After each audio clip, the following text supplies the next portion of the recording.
بڑا ادنا، بڑا حقیر اور بڑا معمولی سا سمجھتے ہیں، لیکن اس کا انجام، اس کی وعید، اس کا عذاب وہ بہت زیادہ ہے۔ جیسا کہ اللہ رب العزت نے فرمایا سورۃ حجرات میں، لا یغتب بعضکم بعضا ایحب احدکم ان یأکل لحم اخیہ میتا فکرہتموہ واتقوا اللہ، کہ تم آپس میں ایک دوسرے کی غیبت نہ کرو۔ کیا تم ایسا پسند کرتے ہو کہ تم اپنے مردہ بھائی کا گوشت کھاؤ، اور تم اس چیز کو ناپسند کرتے ہو؟ اللہ تعالیٰ سے ڈر جاؤ۔ ایسے ہی ایک مجلس میں نبی مکرم صلی اللہ علیہ وسلم نے صحابہ سے سوال کیا، اتدرون ما الغیبہ،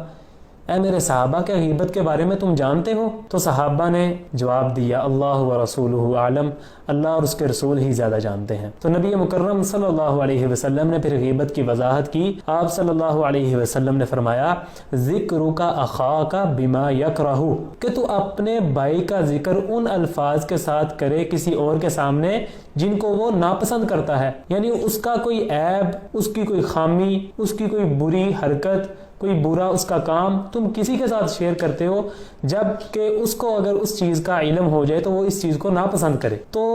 پھر صحابہ نے کہا کہ ان کان فی اخی ما اقول،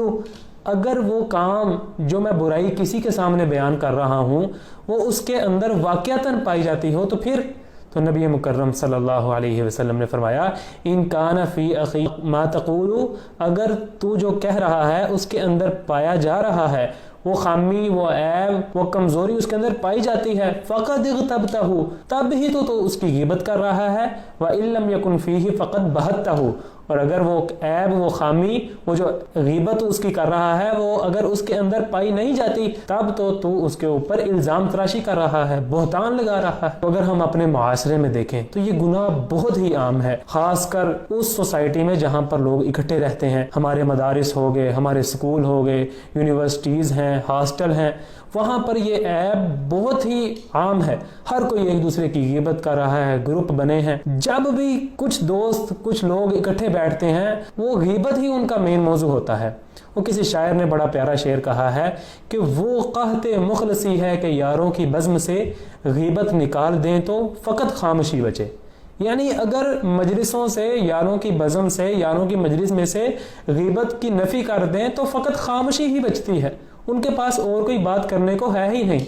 اور اگر کوئی اچھا بندہ ہو، ان میں سمجھدار ہو، وہ اس کو سمجھائے کہ بھائی جان یہ غیبت کرنا گناہ ہے،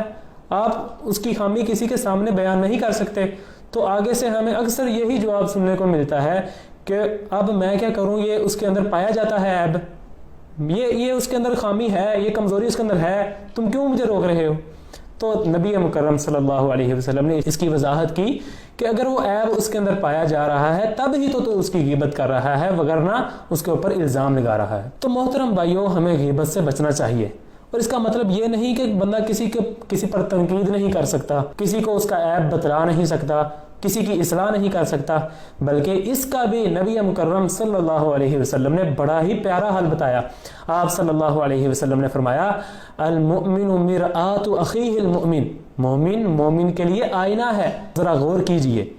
کیا میرے چہرے پر کوئی داغ ہو، کوئی دھبا ہو، میں آئینے کے سامنے کھڑا ہوں، کیا آئینہ شور کرنے لگتا ہے؟ کیا لوگوں کو بتاتا ہے کہ یہ دیکھو اس کے چہرے پر داغ ہے، اس کے چہرے پر یہ نشان ہے؟ بلکہ بڑی خاموشی کے ساتھ، بڑی خاموشی اور سکون کے ساتھ، کوئی حرکت کیے بغیر، کوئی آواز نکالے بغیر مجھے سامنے کھڑا کھڑا بتلا دیتا ہے کہ یہ دیکھ تیرے چہرے پر داغ ہے، تیرے چہرے پر نشان ہے،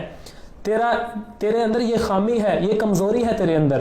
تو بڑی خاموشی کے ساتھ وہ یہ بتلا دیتا ہے۔ تو اللہ کے نبی نے اتنا پیارا یہ فلسفہ بیان کیا کہ مومن مومن کے لیے آئینہ ہے، اگر اس کے اندر کوئی خامی دیکھتا ہے، کوئی کمزوری دیکھتا ہے تو دوسرے لوگوں کو بتلانے کی بجائے وہ ڈائریکٹ اپنے بھائی کے پاس جاتا ہے اور اس کو بتلاتا ہے کہ آپ کے اندر یہ خامی ہے، یہ کمزوری ہے، اس کو دور کیجئے، تب بھی تو یہ مسئلہ حل ہوگا۔ اگر اس کے علاوہ اگر وہ دوسروں کو بتلانا شروع کرے، وہ بات بڑھتی بڑھتی وہ دوسرے اس کو بتائے گا، وہ آگے کسی اور کو بتائے گا، لوگوں کے درمیان لوگوں کے ذہنوں میں اس کے لیے بدگمانی پیدا ہوگی، لیکن وہ اپنی غلطی پر ڈٹا رہے گا، اس کی غلطی وہیں کی وہیں ہے۔ اس لیے ہمیں چاہیے کہ اگر ہم کسی کے اندر کمزوری دیکھتے ہیں اس کو جا کر ڈائریکٹ اس سے ملاقات کریں اور اس کو اچھے طریقے سے سمجھائیں۔ اور سمجھانے کا بھی بڑا اچھا انداز یہ ہے، آج کل دنیا میں چلتا ہے، جیسے سینڈوچ ہوتا ہے، سینڈوچ کہ پہلے بریڈ ہوتا ہے، پھر درمیان میں کوئی مسالہ جات ہوتے ہیں، پھر بریڈ ہوتا ہے. اس طرح اگر آپ نے کسی پر تنقید کرنی ہے، پہلے اس کی تعریف کریں، پھر آپ اس کے اندر جو خامی ہے، جو عیب ہے، وہ اس کو بتلائیں، جو کمزوری ہے، پھر اس کی تعریف کر دیں. اس سے معاملہ حل ہو جائے گا. مثال کے طور پر میں کسی کے اندر کوئی خامی دیکھتا ہوں، میں اس کو جا کر کہتا ہوں کہ بھائی جان آپ یہ کام بڑے احسن طریقے سے کر رہے تھے، بڑے اچھے طریقے سے اس کو سر انجام دے رہے تھے،